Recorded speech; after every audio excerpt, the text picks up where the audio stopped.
Good afternoon. This afternoon, the NCAA announced penalties imposed on the University of Alabama because of violation of NCAA policies regarding the distribution of textbooks to student athletes.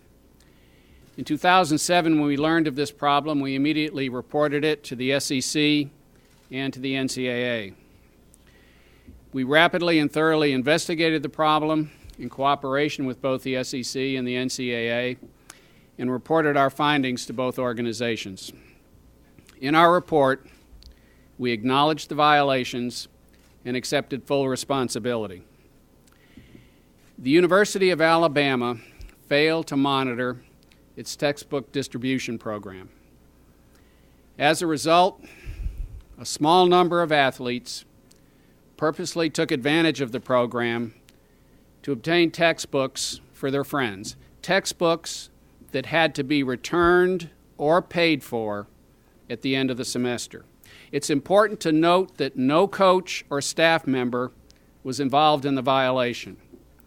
No sport gained a competitive advantage, and not one athlete pocketed $1. It's also important to note that the penalties imposed affect the past. They do not impact our future. They in no way affect the ability of our football team to compete fully without competitive disadvantage. We're disappointed in the severity of the penalties, and we regret that a large number of players and coaches are being penalized for something that they were not involved in. The University of Alabama is committed to doing things the right way, to being in full compliance with all SEC and NCAA policies. And steps have been taken to ensure that in the future we will be. Thank you. Let me begin by saying how much I appreciate you guys coming in for this evening. And you, the beat writers, you're faithful to us, and we sure appreciate you. Upon discovery of this situation in 2007, we conducted an exhaustive review, and we have corrected and strengthened our textbook monitoring process. We have clearly demonstrated our commitment to doing things the right way. Throughout this process, we worked hand in hand with the SEC and the NCAA enforcement staff.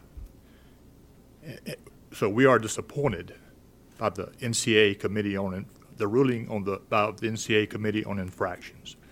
This case involves a failure in an isolated area of the program, and there is neither evidence nor allegations of other NCAA violations.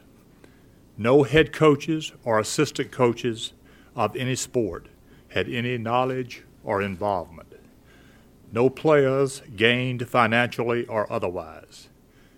There was absolutely no competitive advantage gained. All of the books were returned. We will carefully consider our options regarding an appeal, as we feel that we owe that to our current and former student athletes and to our alumni and fans. It is important that our fans and supporters understand this. The ruling does not hinder our efforts going forward in recruiting or in competition, but the ruling is a clear reminder that we must maintain strict compliance with all NCAA regulations.